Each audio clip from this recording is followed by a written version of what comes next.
Alright guys, we've got a 30-minute game. Thrafgig is back for more. And I'm going to use this as a worked example of using the goldfish method. So on each move, because it's the 30-minute game, oh, he's done this again. Well, of course I'm going to capture. Okay, so what's undefended? I know that these pawns are defended. Actually, that one isn't. The queen is currently undefended, and so is actually that bishop. And the queen is defending that. Okay, so I can highlight what's defending what, and the rook's defending the knight. So simply doing this, highlight the undefended pieces, and then draw on, if you are able, the relationship of what is defending what. That can then help you to identify, for example, a piece that's maybe defended only once. Like, for example, the king's bishop's pawn. F2 and F7, always vulnerable, because at the start of the game, they are only defended by the king and no other piece. So that's why these pieces are very often targets for attacks.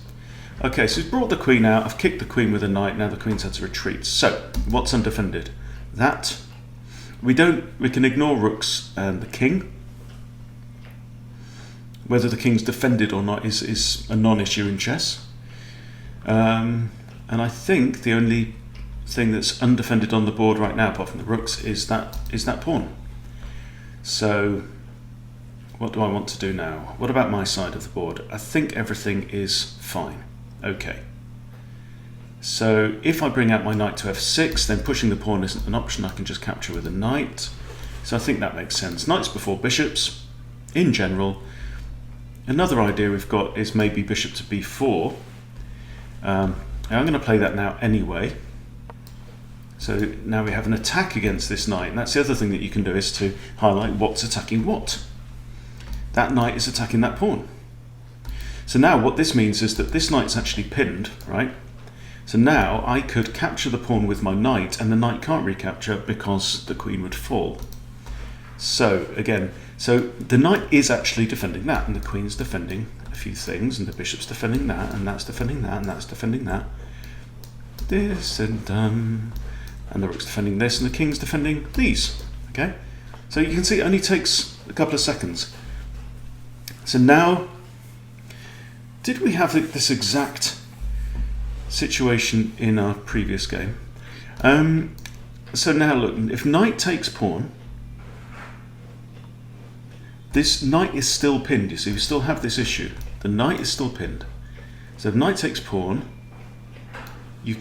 white can't take my bishop because I will take the queen. So the queen's going to have to move. And if the queen, say, moves here, I can then take the knight. So I think I have a free pawn. Now I do need to be aware of the fact that both these kings are on an open file now. The e file is completely open. So you can't take the bishop. So what's happening? The knight is attacking the queen. The knight is attacking the knight. The pawn is attacking the bishop. The bishop's attacking the knight. Right? This is a relatively simple standoff situation in chess, but you know, the more you practice observing these situations, working them out, the more kind of second nature it will eventually become. Okay, so the queen's under threat, so I think white's going to have to move the queen. And let's now highlight the squares that are not available. Okay, so that is one option. All right, so now what I think is, I could say capture the knight now, you see. I've got to do something with this bishop, because the bishop is actually also on prise right now. So if I capture the knight, it comes with check. Okay, but the queen can't recapture, because then knight captures queen. So I think this is going to force the pawn to recapture. The knight's defended twice, but it's attacked twice, and the queen cannot be the first to recapture because of the relative value of the pieces. So bishop takes knight, and it comes with check, and that's important. because otherwise the queen could have grabbed my knight with check as well. Okay, so that's good. So what we've got now is isolated pawns. No bad thing. Okay, now I think, so what's the story of the board? Let's just look at my opponent's side. Defending.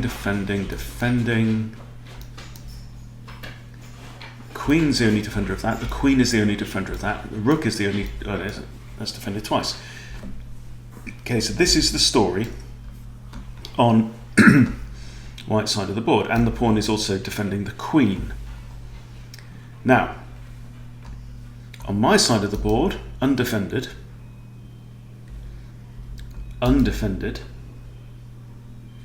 that's got this,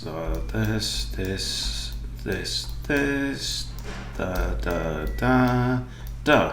Okay. So we've got two undefended pieces. Now, however, I'm thinking there may be a tactic here that if I castle now,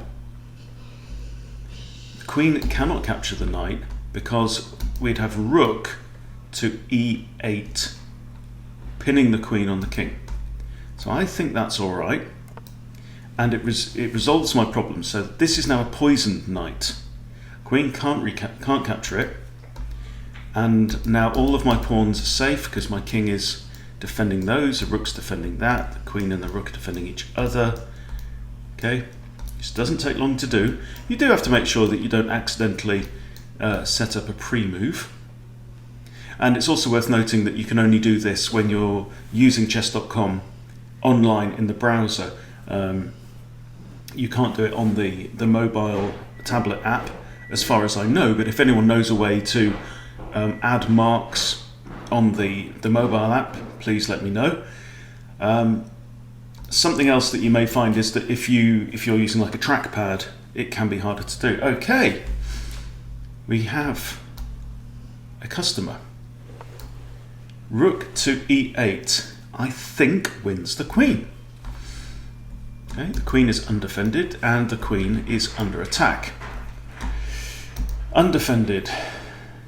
That's defended twice. That's defended by the queen, which it's not defended because the queen is pinned. Okay, so I can remove that arrow. That is not a real defense. Okay, and this is the situation. All right, so there we have it, and we're going to win a big fat exchange. Good. All good. Okay, and now again, I think very often it's really important to make a special effort to breathe and calm down when you've had an advantageous exchange like that. Right? Now I'm only technically 2 material points in front now. So yes, I've got my opponent's queen, but I've swapped it for a rook. So that's 9 points for 5 points. But my opponent also has an extra minor piece. However, on the other side, they haven't castled yet, and they've got nasty pawns. So, what are we going to do? I like the look of this pawn. This pawn is undefended, right? We see the story of the board. That's undefended too. King's defending those. Knight's not defending. Well, I think it's defending that. That's defending that. That's actually also undefended. You can see the power of simply just highlighting what's defended, undefended, and what's defending what. Okay, so I'm going to play, I think, queen to f6. And now I'm looking at this pawn in particular. It's a great target because if I can grab that pawn, it comes with check. Now this rook is undefended, so is that pawn, right? And now the king's in check. And this is bad news for my opponent. Okay, now I can grab the rook, the king is in check. That is forced. Okay, let's not rush. Let's take our time. Let's enjoy this. That's defending that. That's defending nothing at all. Rook's defending the knight. King's defending these 3 things. And there we go. There's the cockerel. And the bishop is technically, potentially defending c2, but it isn't. So I can remove that arrow. That means that c2 is undefended, because its defender is pinned, and it's in an absolute pin, which means it legally cannot recapture. So what do we want to do? Do we want to grab a pawn? Do we want to throw in another check? See, but also it's worth remembering that this pawn is only undefended as long as my queen is on this rank, right? Maintaining the pin on the bishop. My queen moves away, that pawn suddenly becomes defended. So how about knight to d4? Because that's threatening. Knight takes pawn, and its only defender is pinned, so it's not really defended at all. And that would come with check. Then the king would have to move, and we can carry on inflicting all kinds of pain and evil doings. You notice as well that sometimes when your opponents move very quickly, that can be a sign of the moves haven't been properly thought through, right? I think if my opponent had been doing this method as well, they wouldn't have maybe blundered that pawn. Okay, that's interesting. Now my knight can still go here because the bishop cannot recapture, because it would leave the king in check. So let's throw in a check, just for giggles. Knight can also capture this pawn, so can the queen. Okay, what's undefended? That's undefended.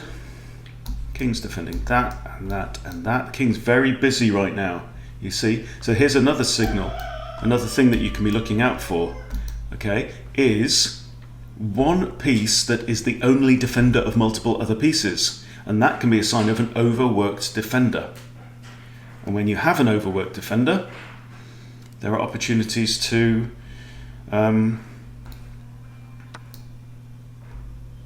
distract it or deflect it from some of the things it's defending, because it just literally cannot defend everything at once.